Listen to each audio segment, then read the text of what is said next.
Welcome back to the Y.E.S Functional Longevity Podcast. We give you insight on how to get fit, feel younger, and live better. Good afternoon. My name is Chris Border, best-selling author and owner of Y.E.S Fitness. I would like to start off by thanking you for taking the time to listen to what I have to talk about today. I think it's a super great subject, and hopefully you'll find it interesting. For those people who are looking for us, or you can find our podcast wherever you listen to your favorite podcast. I know that we're on Spotify and we're sent out there and all over the place. So if not, you can catch us right here on Facebook every Tuesday. Or head over to our website, yesfitnessct.com. Scroll down to the bottom of the page where it says podcast, and you can get all of our podcasts there. We're on 207 today. So we don't have any housekeeping. It's the middle of summer. People on vacation. People are taking some time off from exercise, which is always a good thing. Yes, I said that. It's a good thing to take a little time from exercise. Hard training, you get a little detraining effect, let your body recover. So I have for you today a topic that I've spoken about before, and we have some new information on it, new data, so I thought I would share it with you. So it is an effortless activity that's associated with an increased brain health. Yes, we are talking about sauna bathing. It has been long associated with lower death rates for cardiovascular disease and stroke. But research now is also showing an association with cognitive and mental health. And I thought that would make this a special topic for today, not just the fact that we're going to get great benefits for cardiovascular health, but also our brain and mental health. So let's just define saunas here a little bit, because we know there's a couple different kinds of saunas. We have traditional sauna that heats up the air around you. Those are the ones with the rocks. Throw some rocks on there.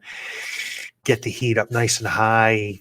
Get some humidity in there, because there are some actually health benefits to that humidity as far as viruses go and the transmission of viruses. I'm not going to get into that today. We have enough information for one day, just talking about mental health.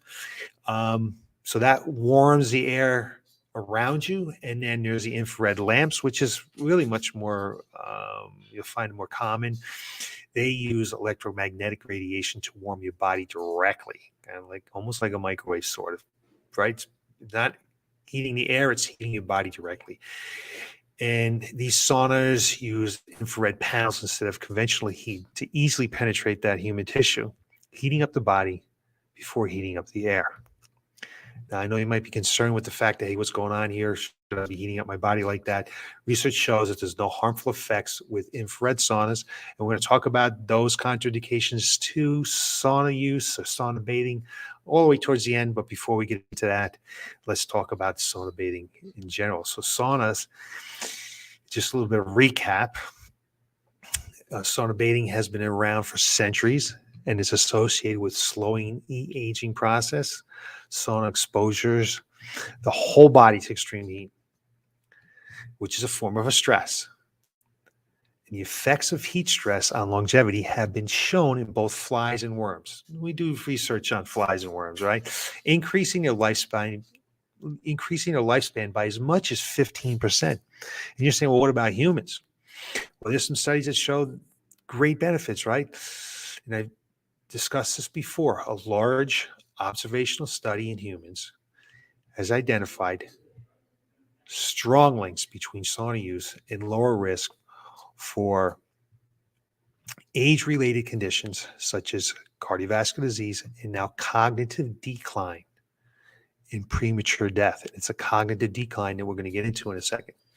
So we're going to talk about this study, for example. Okay, so the studies, one study is a huge study of participants in a Colpio ischemic heart disease risk factor, the KIHD study. If you're not familiar with that study, it's an ongoing prospective population-based cohort study of health outcomes in more than 2,300 middle-aged men from Eastern Finland. There's probably as many saunas in Finland as there are homes. They are big into it over there. And the study found that men who use the sauna 2 to 3 times a week were 27% less likely to die from age-related disorders such as cardiovascular disease than those men who didn't use the sauna at all. So jumping in that sauna 2 to 3 days a week, 27% likely to die from age-related disease like cardiovascular. But they have found that sauna usage is also dose dependent. And we're going to see that throughout today's talk. Men who use the sauna roughly 2 times as often, so 4 to 7 times a week, experience roughly twice the benefits. They were 50% likely to die from cardiovascular related causes. 50%. And we're going to be talking about this later. The dosage is about 20 minutes, 19 to 20 minutes. And since cardiovascular diseases are leading causes of death globally, an estimated 17.9 million people died from cardiovascular disease in 2019, representing 32% of all global deaths.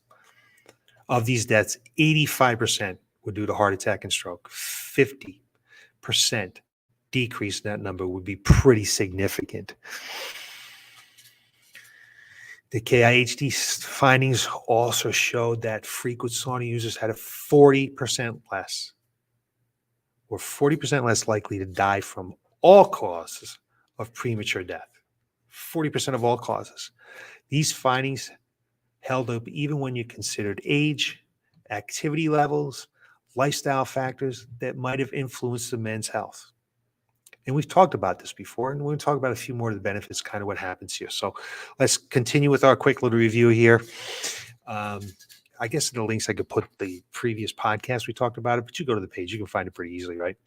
We only have 200 podcasts. That's not that many. So here's what happens. This is what the body, how it works when we're exposed to this extreme heat. The skin and the core temperature increases markedly, right? We begin to sweat. Sweating is good for us. Blood flow, roughly 50 to 70%, is redirected from the core to your skin to facilitate sweating. The average person loses approximately a half a kilogram, about 1 pound of sweat while sauna bathing. And we know how good sweating is to remove persistent organic pollutants, POPs. Those toxic substances, POPs are toxic substances, and they're composed of organic compound-based chemical compounds and mixtures. And the best way to get rid of them is through sweating. Plasma volume increases. The liquid component of our blood increases to compensate for the decrease of the core blood volumes. It provides a reserve source of fluid for sweating and prevents rapid increases in our core body temperatures, promoting hyperthermic conditions, which is a form of heat tolerance. That's how the body tolerates this heat. Our cardiac output increases. It's a cardiac output, if you don't know, is a measure of the amount of work the heart performs in response to the body's need for oxygen. It increases by 60 to 70%, and your heart rate, the number of beats per minute, also increases. So those of us who exercise probably recognize these same physiological responses to sauna use, and they're just very similar. So, for example, if you take your heart rate to a moderate intensity exercise, your heart rate's going to go up. It's going to go up in your bathing session, right? It may go up to 100 beats per minute. Turn up the heat, and your heart rate may increase to 150 beats per minute. So, the benefits of sauna use that we've talked about before is extremely similar to those benefits that you get from moderate intensity cardiovascular exercise. So we're going to talk about that a little bit more later on. The World Health Organization estimates nearly 18 million people die each year from cardiovascular disease, roughly 1/3 of deaths worldwide from cardiovascular disease. And cardiovascular disease is largely preventable through lifestyle behaviors such as sauna use, exercise, nutrition, all those types of things, right? Research now shows that people who engage in long-term sauna use typically experience improvements in several aspects of cardiovascular health, including reduce blood pressure, improve endothelial function, improve left ventricle function of the heart, reduce markers of inflammation. In fact, sauna is even good for cholesterol. A statistically significant decrease in total cholesterol and LDL, the bad cholesterol, as we said, was observed during 3 weeks of sauna treatment and in the week thereafter. That's a significant decline in triglycerols was found directly after the first and the 24 hours after the 10th sauna session. So it's even good for cholesterol.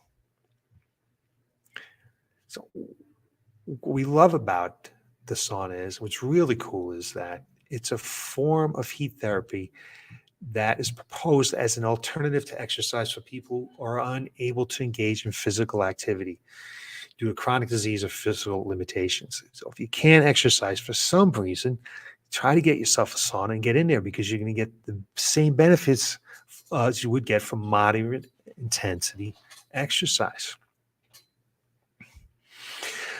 But those are just some of the signs of heat stress that are visible. The responses we can't see are invisible ones.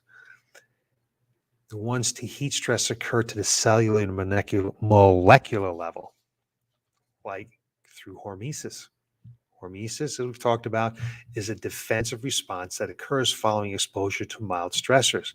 It's good for the body to have hormesis. The result is the triggering of a vast array of protective responses that the body elicits, long-term adaptations, repaired cell damage, and protect from subsequent exposure to more devastating stressors. In addition, the KIHD studies also revealed that frequent sauna use reduced the risk of developing two disorders associated with age-related cognitive decline: dementia and Alzheimer's disease. Sauna use reduced the risk of developing two disorders associated with age-related cognitive decline: Alzheimer's and dementia, just to repeat those. But again, it is dose dependent. Many use the sauna 4 to 7 times per week had a 66% lower risk of developing dementia and a 65% risk of developing Alzheimer's disease compared to men who use the sauna only 1 time per week. I mean, that is super cool. So now we know that sauna is going to give us all kinds of benefits for cardiovascular health, right? But our brain cell health and mental health are now going to benefit from this. And to me, that's exciting results. Anyone who might have any kinds of Alzheimer's, dementia, even, I'm not going to talk about it too much today, even like Parkinson's and those type of neurologic degenerative disease, want to get yourself a sauna. Not only has the sauna use been shown to improve mood, but it's also associated with a significantly lower incidence of dementia. Alzheimer's disease is the most common neurodegenerative disorder, and it is seen as about 33% of the people over the age of 85 degrees. So according to the World Health Organization, Alzheimer's disease is now the third leading cause of mortality in high-income countries like the United States. Need to start living like they do in Finland. Let's get some saunas. I don't have any stock in saunas. And personally, I don't have a sauna yet. I have my little envelope where I'm saving some money, putting some money aside for sauna. And you say, well, you exercise. What do you need a sauna for? We're going to talk about that in a few minutes as well. Because your brain is vulnerable to harmful effects of aging. It battles the effects of oxidative stress and unhealthy dietary patterns, and everyday energy metabolism works against long-term cognitive function. Heat-induced responses, however, protect the brain, and here's some things that it protects and how it does it. Increased expression of health-derived neurotropic factor, or BDNF. It's a protein that acts on neurons in our central and peripheral nervous system to promote the growth of new neurons. Who doesn't want new neurons growing in their brain? Improve blood flow to the brain, facilitating clearing of amyloid beta, a protein associated with Alzheimer's disease. Amyloid beta, let's get it out of the brain. Prevention or reduction of symptoms of depression. So it helps with our mood. Large increases in the body's production of beta endorphins and endogenous opioids that are part of the body's natural pain-killing system. It increases production of norepinephrine, which improves focus and attention. So it's going to help us stay focused more. I know we see commercials all the time for supplements to keep you focused. Hey, just get yourself in the sauna and get a lot more other benefits of it. And it helps increase the production of prolactin, which supports myelin growth, which is a critical feature in repairing nerve cell damage. So let's talk about at the molecular level. Research has identified a variety of heat stress-induced molecular mechanisms that modulate aging and cognitive declines, such as those that mitigate protein damage in aggregation or activate endogenous antioxidant repair and degradation processes. Those are all mouthfuls for me today.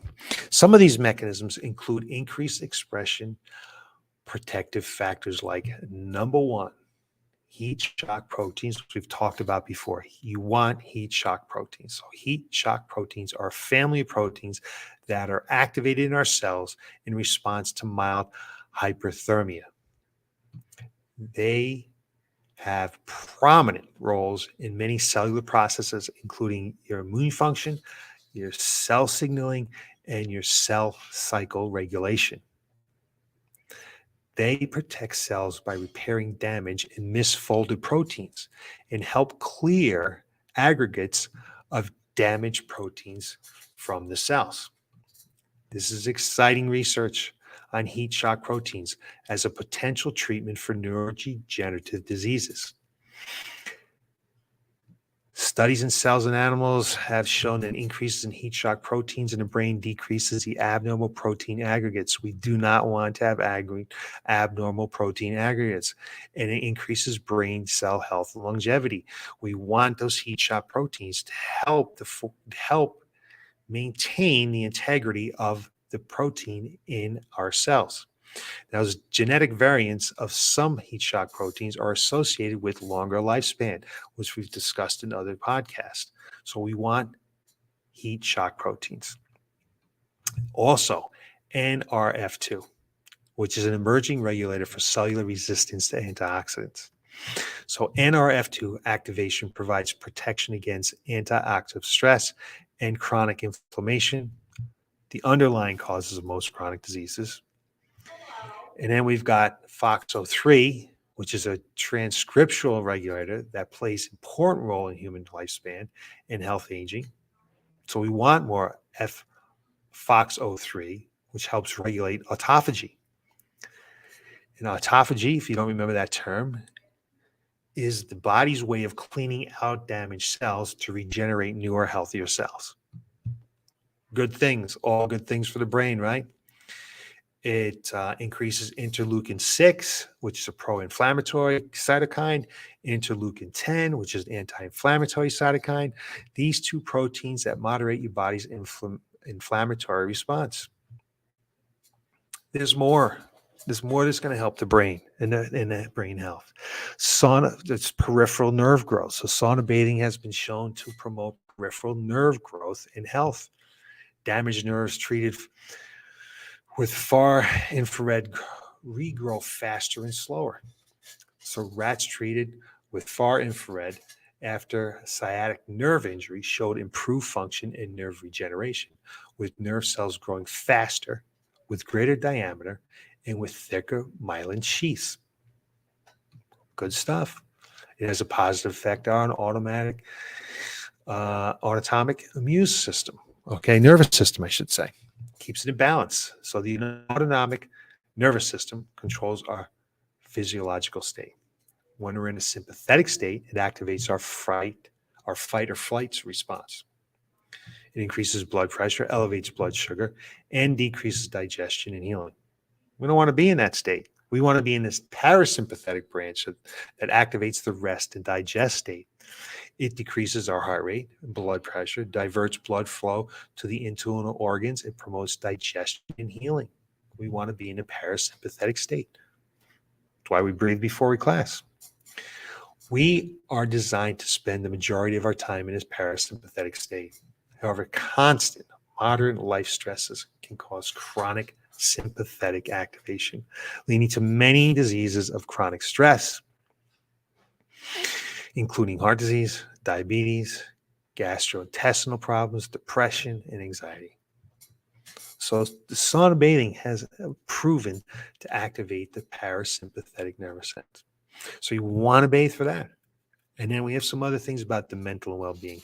In addition to neuron health, the far infrared benefits include improved mental health and cognitive function. Saunas has been shown to prevent depression and anxiety, and even to affect the risk of psychotic disorders and toxin-induced psychosis. Pretty heavy stuff. Sauna therapy improves your blood flow to the brain and increases mental alertness and performance on mental tasks. So it's been shown in studies to improve symptoms of chronic fatigue syndrome and improve your sleep. So why take the pills when we can get into the sauna and get more benefits, other kind of benefits, right? So just a growing body of evidence, both observational, clinical, mechanistic studies suggest that sauna is associated with many health benefits and may offer means to slow the effects of aging. Now, through research, we've kind of developed some protocols here to maximize our efforts in sauna bathing. So what you want to do is you want to do it a frequency of 4 to 7 times a week. We could see when we went from 2 to 3 to 4 to 7, when we doubled that, we went up to almost 50%. And we want to be there in approximately 20 minutes per session. We want the temperature to be at least 174 degrees Fahrenheit. Optimally, it would be 176 to 194. You're really going to sweat in there. And if you do get a sauna, you're not going to be able to jump in there right out of the gate and go for 20 minutes at 174. You're going to have to get acclimated to this a little bit.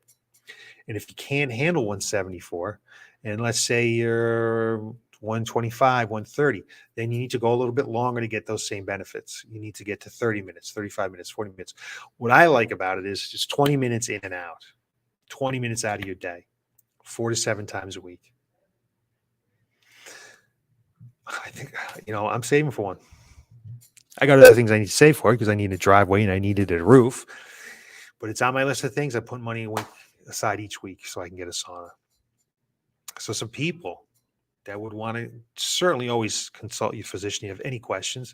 So some contraindications to sauna bathing would include unstable angina pectoris, recent myocardial infarction, and severe aortic stenosis. So anyone with any kind of cardiovascular problems really should be talking to their doctor about this. But sauna bathing, however, is safe for most people with coronary heart disease with stable angina pectoris and old myocardial infarction. So talk to your doctor about that. Don't ever drink and go into sauna. Very dangerous. Anyone who's pregnant, seek medical advice. I don't want to give medical advice. I'm not sure that you should be going into sauna if you're pregnant, but I bet you in Finland, there's some women that are going into the sauna even when they're pregnant. So I want to get back to exercise here a little bit in these benefits, because a lot of the benefits we're talking about here, you're going to get with exercise already. So if you're already exercising, right, you might be saying to yourself, what the heck? What do I need to do this for? Why would I get a sauna if I'm already exercising? Or if I'm not exercising, why do I need to exercise if I'm getting in the sauna? Well, exercise is number one. You probably know that I'm going to say that. You're going to get the most benefits from exercise, the best benefits from exercise. But if you can't exercise, certainly jump in a sauna. But if you're exercising and you're doing a sauna, there's an additional benefit. So what the study showed is an additional cardiorespiratory fitness in a combination with frequent sauna bathing That's 3 to 7 sessions per week. Had a synergistic effect on lowering cardiovascular and all-cause mortality. The strongest reduction in mortality were found in people with high cardiorespiratory fitness and high-frequency sauna bathing, followed by high cardiovascular fitness and low-frequency sauna bathing, and then low cardiovascular fitness and high-frequency sauna bathing. So if you exercise and if you're cardiovascular fit, even if you're not as cardiovascular fit and you're doing some sauna work, you are going to get even more benefits out of it than if you just did one or the other. And of course, exercise is best. That's why you need to do both if you can. If you can afford a sauna, if you can get into a sauna at your gym, if you might have one, I don't know, because you get even more out of it. So sauna therapy has profound benefits on the brain and mental health, as well as cardiovascular fitness, right? It decreases mental decline in the elderly and is associated with a lower risk of dementia. It improves mood, well-being, and Alzheimer's. So there isn't much more than that. It's not much more important than your quality of life, okay? There's nothing more important than trying to extend our lives and be able to function during those lives. So yeah, okay, so now we're going to be cardiovascular fit, but if we're using a sauna, we're to be able to stay mentally fit. And that's important because you don't want to be 80, 85, or even 75 and be a vegetable. So what if you're all physically fit, but if you have dementia, what good is it? So take advantage of this stuff. It's out there to use if you can. Go on it with your neighbor, maybe get a sauna. And let's get in there 20 minutes, 4 to 7 times a week, 175 degrees. And that'll bring you home. So I hope this information was helpful for you. I've talked about sauna before, but I thought this mental aspect of it and mood aspect of it was important to point out. Just give you another reason why you might want to start putting some money away in a cookie jar to buy yourself a sauna. That's what I'm doing. So I want to thank you again for taking the time to listen to what I have to say. I hope it was helpful. I hope it gave you more insight on how to get fit, feel younger, and live better. And if it was, you can look for more information next week. Stop by the gym if you have any questions or give me a call at 860-673-4293. I'll leave a comment in the post and I'd be more than happy to get back to you. Have yourself a great evening and we'll talk to you soon.